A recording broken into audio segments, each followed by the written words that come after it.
Ladies and gentlemen, good day and welcome to the Bharat Wire Ropes Limited Q4 and FY2024 earnings conference call hosted by Ventura Securities Limited. As a reminder, all participant lines will be in the listen-only mode and there will be an opportunity for you to ask questions after the presentation concludes. Should you need assistance during the conference call, please signal an operator by pressing star and then 0 on your touch-tone phone. Please note that this conference is being recorded. I would now like to hand the conference over to Tushar from Ventura Securities Limited. Thank you and over to you, Tushar. Thank you. Good day, ladies and gentlemen. On behalf of Ventura Securities Limited, I welcome you all to Bharat Wire Ropes Limited Q4 and FY24 earnings conference call. The company is today represented by Mr. Muralidharan Mittal, Managing Director, Mr. Mayank Mittal, Joint Managing Director, Mr. Sushil Sharda, Director and Head of Finance. I would now like to hand over the call to the management for his opening remarks. Thank you and over to you, sir. Thank you, Mr. Tushar and Ventura Security for hosting this call. And good evening, ladies and gentlemen, and thank you for joining us today on the evening call for Q4, FY24 and financial year 23-24. Bharat Wire Ropes Limited today is one of the leading manufacturers of specialty wire ropes, slings and wire strand with over thousands of varieties of products and SKUs. Our products meet the functional needs of various industrial applications such as general engineering, aviation, fishing, elevators, cranes, material handling, and offshore oil exploration, port, shipping, and mining. I would like to extend a warm welcome to all of you as we gather here today to discuss and reflect our company's recent performance and results. The results are excellent even in challenging market conditions. Our unwavering commitment to excellence and innovation continues to drive us forward. I would like to invite Mr. Sushil Sharda, Director of Finance, to share the financial highlights with you. Thank you. Good evening, everyone. Let me give you a brief about the financial highlights for financial year 24. For the financial year 23-24, our consolidated revenue reached to 622 crore rupees, registering growth of 6% on year-on-year basis. EBITDA for the period increased to 164 crore rupees, reflecting a growth of 18% year-on-year. EBITDA margin stood at 26.39%, rise of 283 basis points on year-on-year basis. Our net profit for financial year 23-24 amounted to 96 crore rupees, marking a significant growth of 55% year-on-year basis. The PAT margin stood at 15.47%, rising 491 basis point year-on-year basis. We have seen reduction of 9% in Q4, though our EBITDA stood at 26%, almost at same level, but on number terms it has come down by 18%, mainly on account of disturbance in Red Sea metal movement. Now I would like to invite our Joint Managing Director, Mr. Mayank Mittal, to share some of the operational highlights and strategic insights with you. Thank you. Ladies and gentlemen, I am pleased to highlight our operational highlights and the factors in our FY24 financial performance. We recorded a 7% year-on-year increase in volumes and 5.6% in revenue owing to debottlenecking of capacity and new product development. Our EBITDA margins also witnessed significant improvement of 18% and PAT increase of 54%. This growth can be attributed to our strategic efforts in reducing raw material costs, power and fuel, debt reduction, and new product development, along with the new geographical penetration. Additionally, our steadfast focus on high value-added products has been a catalyst for our growth. Furthermore, the accumulation of a strong credential track record has bolstered our reputation and trustworthiness in the market. In terms of capacity, Our current utilization stands at around 60% for FY24. Our order book position is secure, equivalent to 3 to 4 months of operations. We can now open the floor for the question and answer session. Thank you very much. Thank you, sir. Ladies and gentlemen, we will now begin the question and answer session. If you have a question, please press star and 1 on your telephone keypad and wait for your turn to ask the question. If you would like to withdraw your request, you may do so by pressing star and 1 again. Ladies and gentlemen, if you have any question, please press star and 1 on your telephone keypad.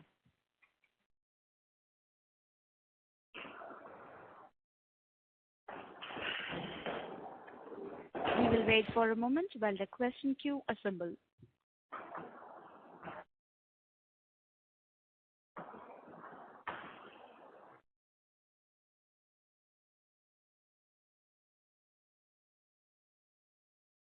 The first question comes from Darshil Zaveri from Crown Capital. Please go ahead. Hello. Good evening, sir. Thank you so much for taking my question. I hope I'm audible. Yes, you are. Yeah. So, sir, just wanted to know, like, what is the current situation right now again in the Red Sea, and what kind of, guidance that we would be looking forward for FY25 in terms of revenue and margins? See, basically this Red Sea disturbance is now gradually stabilizing. And now initially there were a lot of delays in shipments, availability of ships. Now things are improving. Of course, the freight cost has gone up, which also is now gradually coming down. And the customers are also now getting familiar with this situation, and we hope that in a couple of months the situation will significantly improve.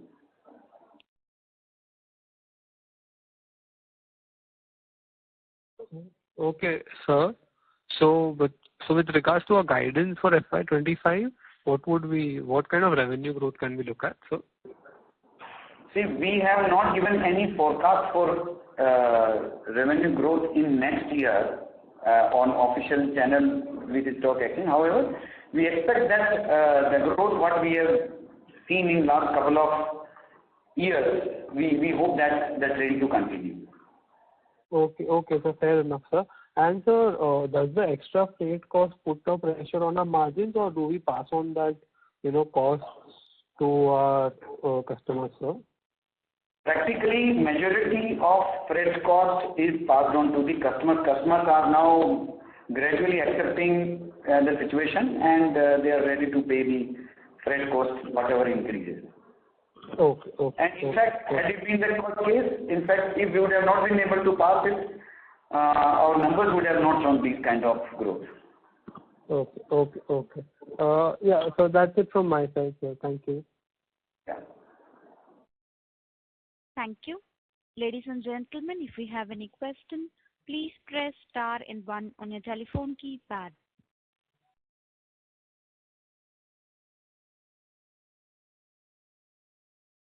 Ladies and gentlemen, if you have any question, please press star and 1 on your telephone keypad.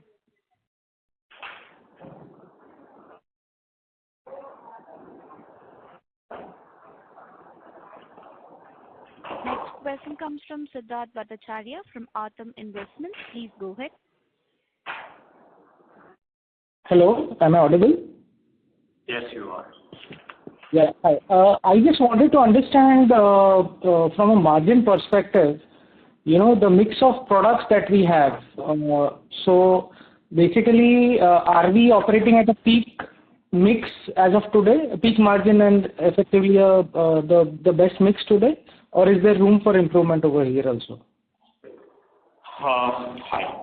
So basically, we have not reached the peak. In fact, we have just started to focus on the value-added products. So I think there's a lot of headroom available wherein we can improve the product mix. Right.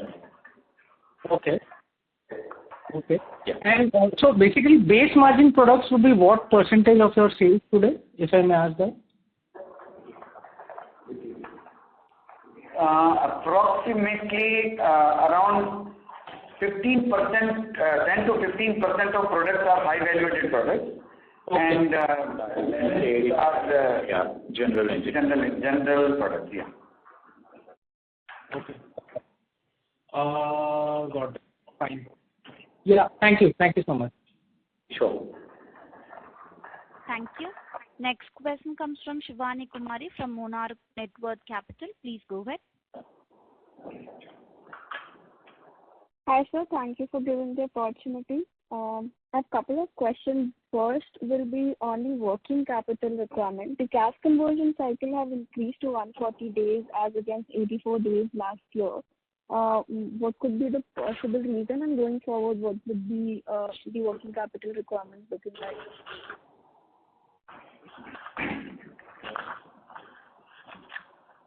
Well, working capital cycle, of course, in recent past has gone up because of build-up of inventory and because of build-up of debtors. So, okay. Generally, if we extend the credit, then sometimes we get the better pricing also. So, because now we have reasonable liquidity at our disposal, sometimes we are ready to extend the credit. That gives us price advantage also. So, in real sense, the working capital cycle is not that big concern for us. Generally, we maintain it within the reasonable level of around 4 to 5 months. See, one more thing is that, looking to the past trend of the customers and reliability of customers, certain customers we start giving credit in the global market. That increase our overall revenue and give it better margin. And let me tell you one thing that till date, touchwood, there is not a single debtors bad debt in our systems in the international market. So we are very, very careful regarding credit. At the same time, we start giving credit to certain regular customers. That's why the last year to 36 crores rupees. But I don't think it will go further increase so far number of days concerned. So this year the level likely to maintain same level.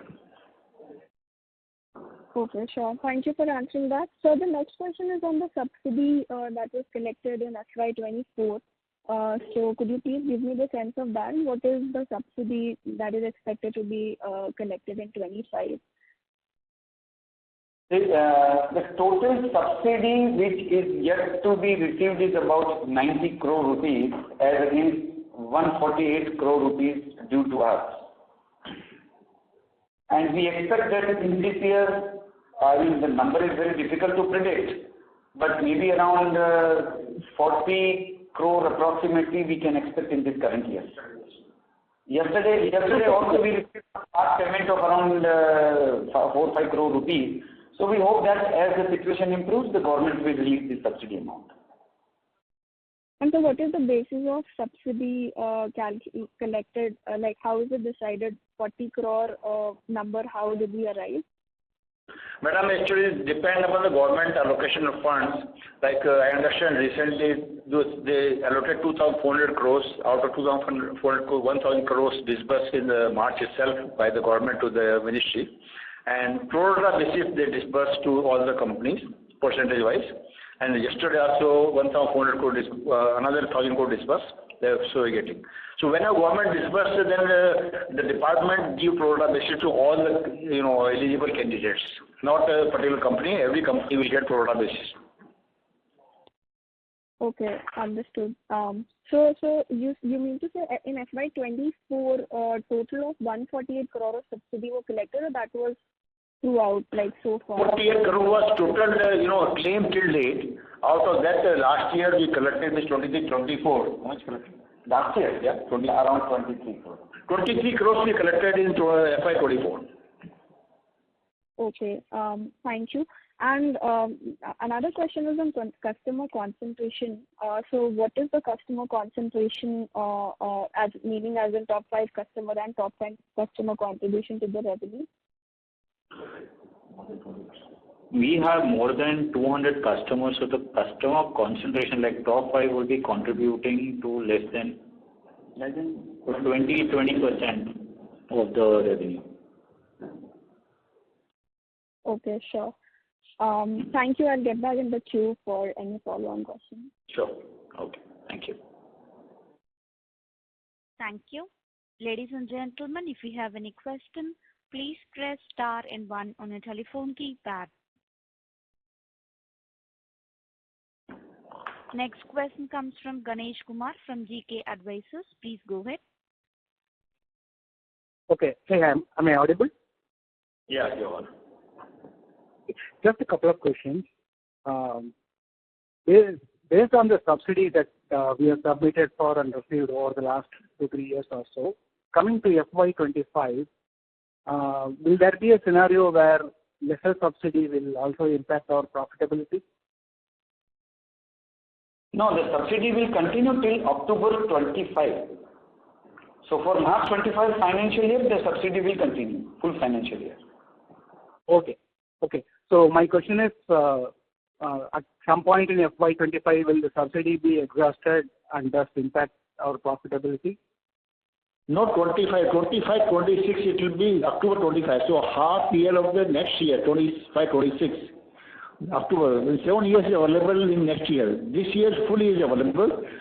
So next year also there will be part year, 7 months, subsidy available. And as explained that we are continuously trying to increase the, contribution by manufacturing high value products. So product mix is changing. The moment we change product mix, our percentage of profit get increased. So value addition get increased. So the subsidy part impact will be neutralized once we increase our volume in the high value products and product mix. And the question is regarding the subsidy limit. See, basically, we still have significant amount of subsidy limit. So it will not exhaust. In fact, some of the eligibility we may have to forego, because by the time we will not be able to utilize the entire eligible amount. Got it, sir. Just one more question. Word on the street is that there is too much price competition for the normal products, the non-value added products. So how do you see that panning out for our company in FY25, based both on volume and in terms of profitability?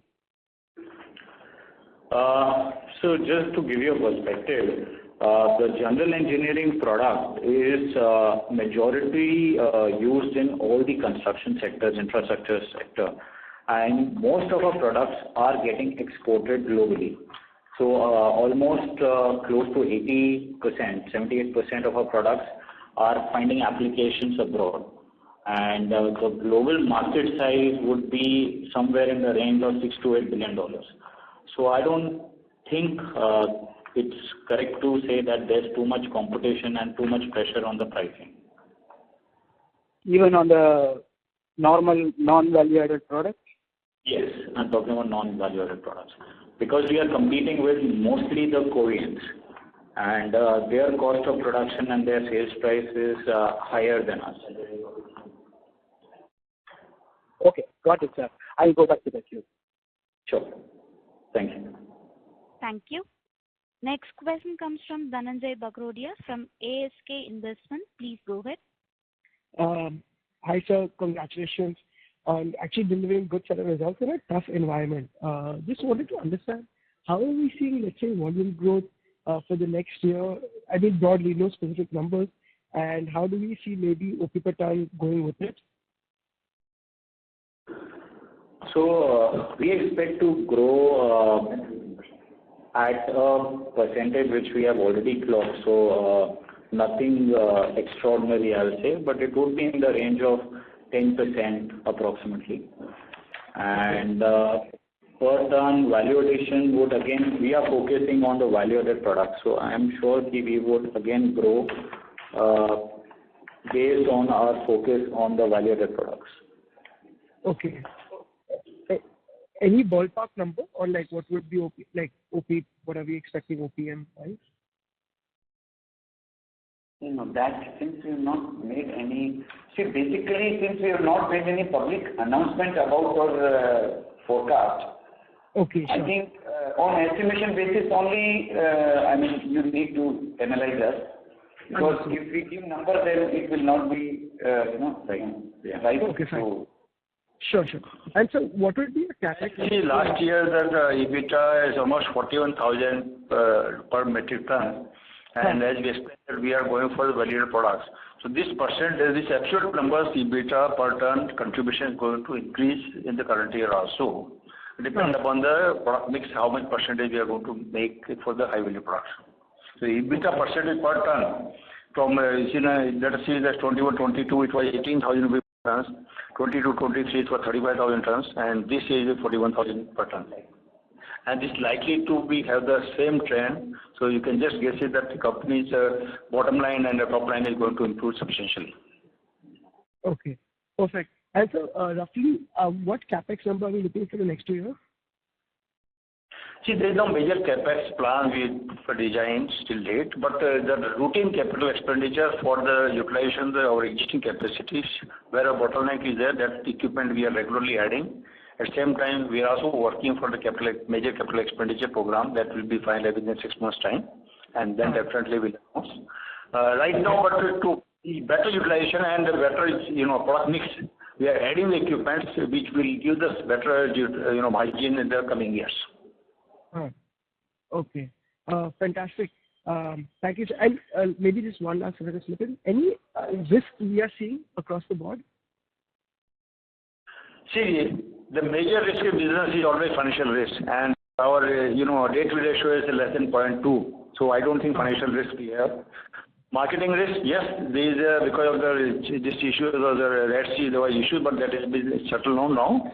So I don't see any risk in our business. Looking at the global demands of almost $6 to $7 billion is the market share, and our product is identified and consumed by more than 52 countries across the globe. So in particular market, if there is some restriction, the other market gives the better openings to us. So we are well spread across the globe. That is our strength. And as I explained, you, financial risk is virtually negligible when current debt ratio is less than 0.25. So we don't foresee any major risk in the company's operations in the coming years. Okay. Perfect, sir. Keep up the good work. Thank you. Thank you. Our interest is hardly around 3% of our turnover. Sure. Thank you. Thank you. Next question comes from Pratim Roy from Srivert and Market Ditch. Please go ahead.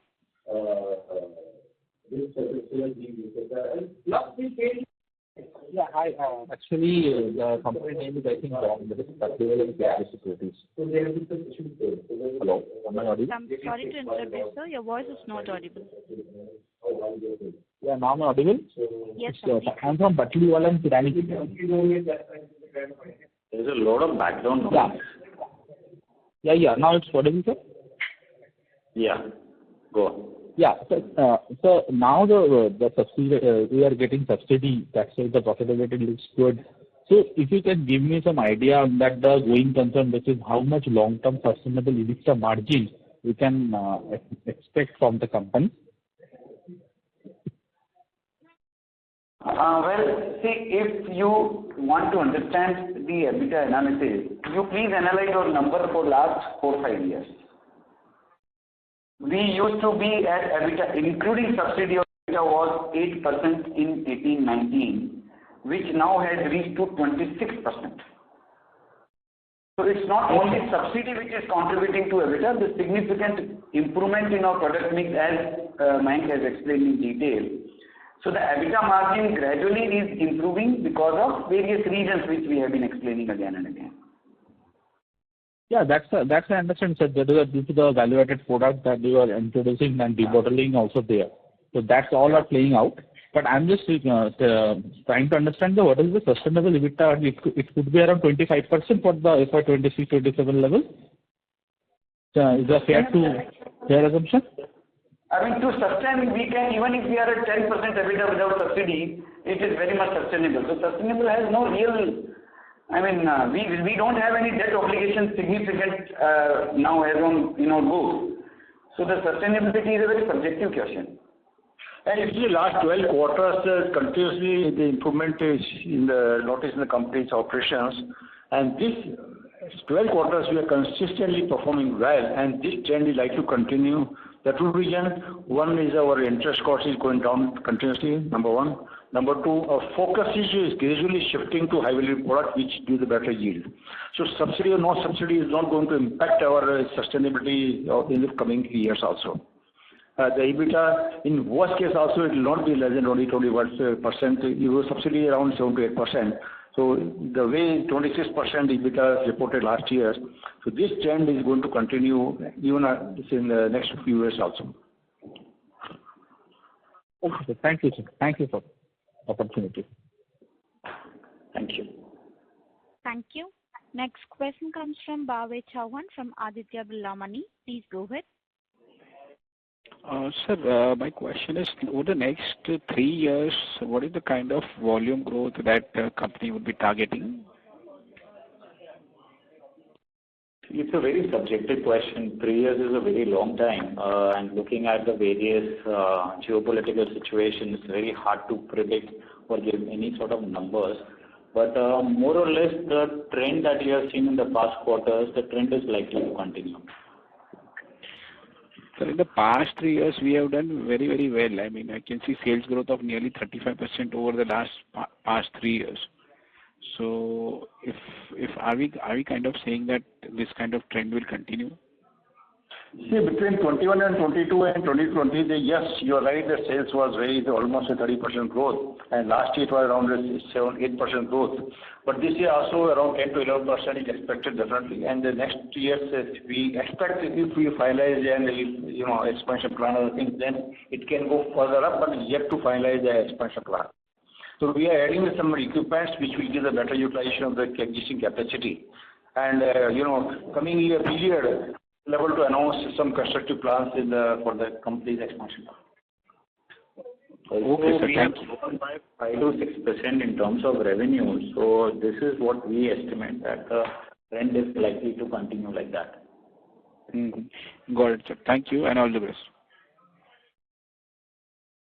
Thank you. We have a follow-up question from Siddhartha Bhattacharya from Autumn Investment. Please go ahead. I have a few questions. So I just wanted to understand in our product portfolio today, is there room for expansion in terms of new SKUs? Definitely. I mean, wire rope is a very complex product, and there is a lot of SKUs that can be manufactured with tweaking of some machines or adding some more machines.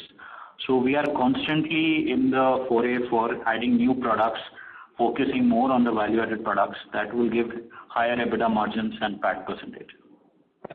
So it is more of SKU-based and process-based that the more and more value-added products can be increased, basically. Correct. Okay. Now, my next question is in terms of wallet share. You said that, we know that Koreans are very large players in this industry. So just wanted to understand, we have close to 200 customers. Just wanted to understand, how has our wallet share with these customers moved over the years? Are we selling more in terms of their spend percentage? How do we look at that? What has been the trend? See, in this business, if you really want to, what happens is once the customer starts dealing with us, they remain with us unless we don't service them. Okay. So it is not something wherein commodity type of business wherein the customer comes and he goes because of the pricing model. It's a relationship which is built over a period of time, and almost all the customers are increasing our volume year-on-year basis. Okay. No, what I meant is if the customer is ordering 100% and let's say your competitors were doing 90% of the requirement and we were doing 10% 3 years, 5 years back, are we doing 15% now? Are we doing 20% now? Definitely. We are increasing our market share and someone is losing their market share. Right. So that's how I think the growth is coming in. So definitely, India being a cost competitive production country, we are giving a better value to the customer. Correct. And obviously there is a lot of headroom for further deepening our wallet share, right? Definitely. It's a huge market. 80% of the products are going in replacement of products. So there's a lot of headroom, there's a lot of markets that can be developed, and there's a lot of market share that can be captured. Okay. Lastly, I just wanted to understand in terms of the liability, where does the liability or the end liability lie in case of a mishap or an accident? Does it lie? Yeah, I'm talking about, let's say, wire ropes used in elevators and construction bridges. Are we the end liability partner, or does how does that work? If you could help me understand that. Especially US market, we have taken the product liability insurance. So the USA is a different market, and there is much that we should have product liability. So we have taken this sufficient cover for the US market. Other than US market, there is no specific requirement of the liabilities. However, we have taken the global, worldwide, insurance for any liabilities comes on the company. Okay. Also, to give you one more perspective, like for example, you mentioned elevator. The industry practice is to incorporate 10 times the load or 10 times the safety factor of the elevator. So if, say for example, my rope is carrying 1 ton of weight, my rope is designed for 10 tons of weight. Yes. A factor of 50 of 10x built up in the product. So that is the kind of safety margin that is incorporated in the product. Agreed. And finally, just to round this off, is that insurance component a sizable component for us in terms of expense as of today? Not negligible. This is negligible. Very negligible. Negligible. Okay. Thank you so much for answering my questions. Thank you. Thank you. Next question comes from Kunal Bihani from HVPL. Please go ahead. Hi, good afternoon. Am I audible? Yes. So could you please talk with louder sound? Okay. Yeah. Just wanted to understand the delay due to the shipments in Q3 and Q4. Are we seeing a follow-up to that? And if that was not the case, how much additional revenue would have been recorded?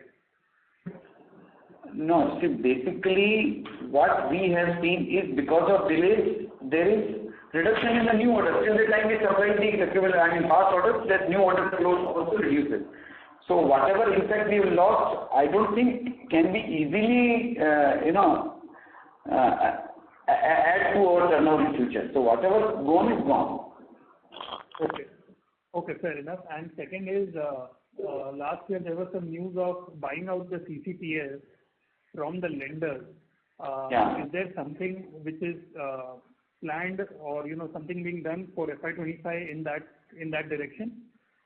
Yeah, the promoters have already in fact offered to banks for buyback, and that is under consideration at banks. So there's no timeline or turnaround in such cases? No, unless it's something which we can't predict. So banks will have to decide about, and then only we will be able to do it. But we hope that it materialize in. Go ahead, sir. Sorry. Yeah, we hope that it may materialize in a couple of months. Okay, fair enough. And my last question is, in the international market, any specific geography where we think our wallet share or our overall sales can see a significant growth? I mean, if I look around the other competitors from the Indian market, for them, Saudi has been a bigger area to focus along with the US area. Are we competing with them, or are we looking at similar traction in the same market? See, we are present in only 55 countries, and I think there are a lot of more countries or geographies that we can cater to. And number two is we are not competing against a lot of the peer manufacturers. It's basically the Koreans and the Turkish that we face more competition with. So I think there's significant room for growth. Okay, that's all. Thank you so much and all the best. Thank you. Thank you. Ladies and gentlemen, if you have any questions, please press star and 1 on your telephone keypad.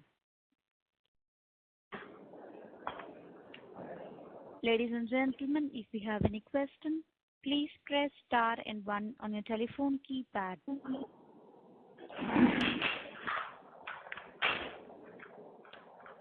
We have a follow-up question from Darshil Zaveri from Crown Capital. Please go ahead. Hello. Thank you so much, sir, for taking my question again. So just wanted to, ask about our capacity utilization. So currently we are at 60%. Hello.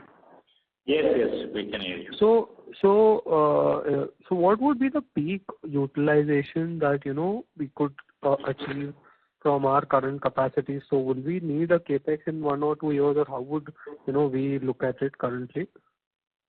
So the peak capacity utilization would be in the range of 75 to 80%. And to utilize that capacity, we are constantly debottlenecking whatever roadblocks we are coming across to achieve that. Okay, perfect, sir. So just wanted to know, sir, in terms of volume, what could be the peak volume that we can achieve, or with our current capacity? I think we are at around 41,000 currently tons. So how would we look at it? What would be the peak revenue from our current capacities before we would need further capex? Peak capacity would be around 5,000 tons monthly. So this is what we estimated to be. Again, it all depends on the product mix that we want to do, because our focus has been on the bottom line of the product. So it's a very fine line between capacity, tonnage and bottom line. So we are trying to balance both and achieve the maximum bottom line possible. Okay. Thank you so much, sir. Yeah, that's it from my side. Thank you. Thank you. Next question comes from Shivani Kumari from Monarch Network Capital. Please go ahead.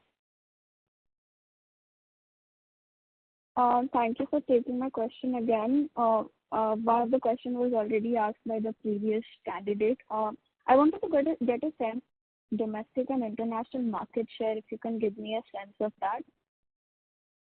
Yeah, market share will be around currently our market share is around 23% is domestic market and around 77% is export market. Okay.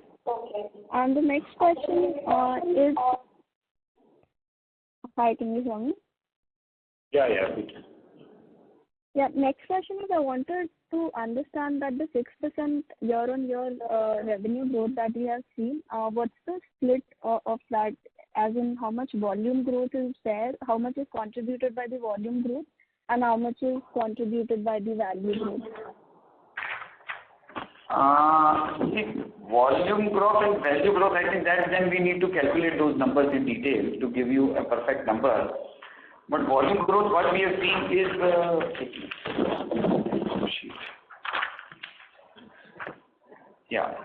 our sales was 24,000 tons approximately in 2021, which has increased to 34,000 tons in 21-22 and around 38,000 in 22-23.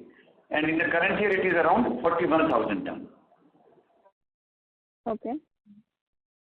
So this is what the growth we have seen in the volume.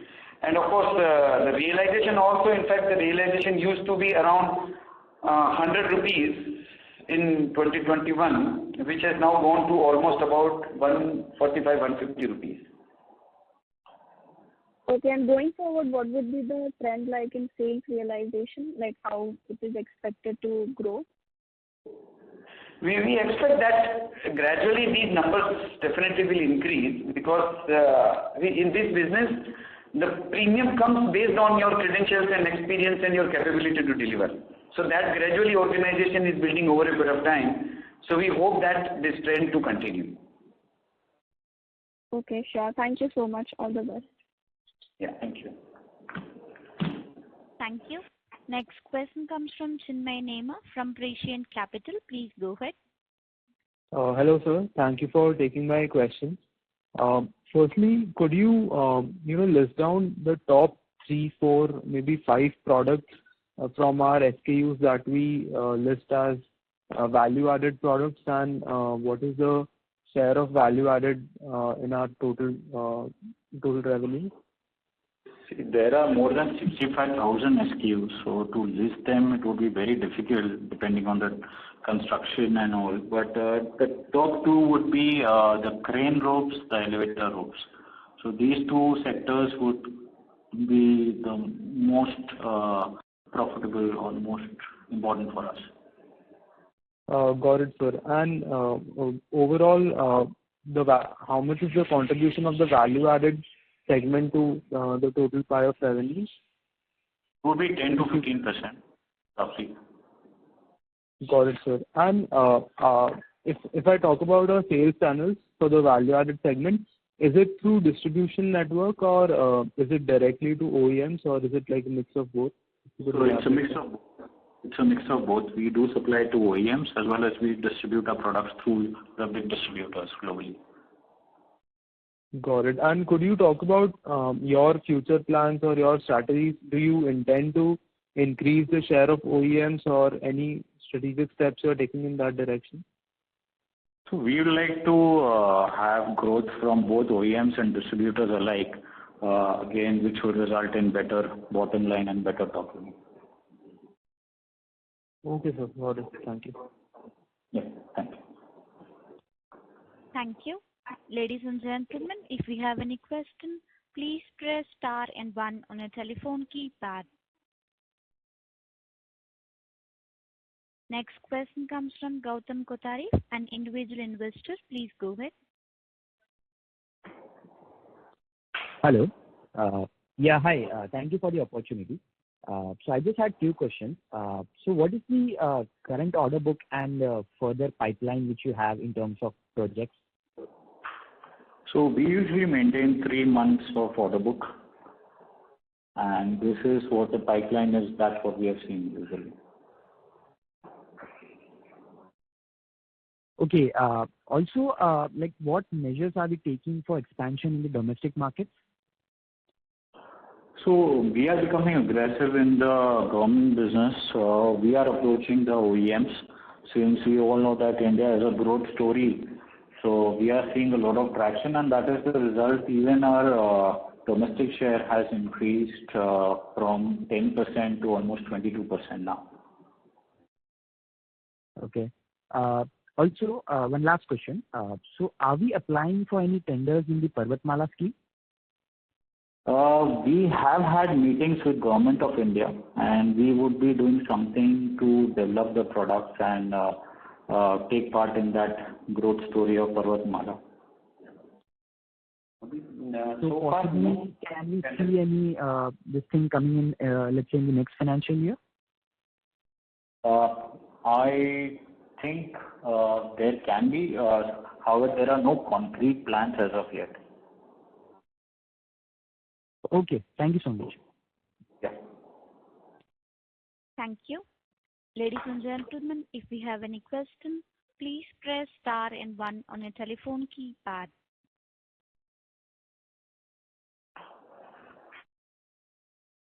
I repeat, ladies and gentlemen, if you have any question, please press star and 1 on your telephone keypad.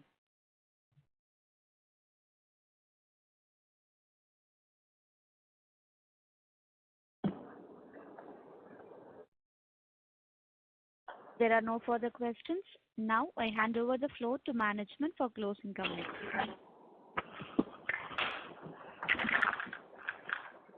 Thank you all for participating in the earnings call. I hope we have been able to answer all your questions satisfactorily. If you have any further questions or would like to know more about the companies, please reach out to our IR managers at Rollam Advisors. Thank you. Thank you, sir. Ladies and gentlemen, this concludes your conference for today. Thank you for your participation and for using Doorsaba's conference call service. You may disconnect your lines now. Thank you and have a good day.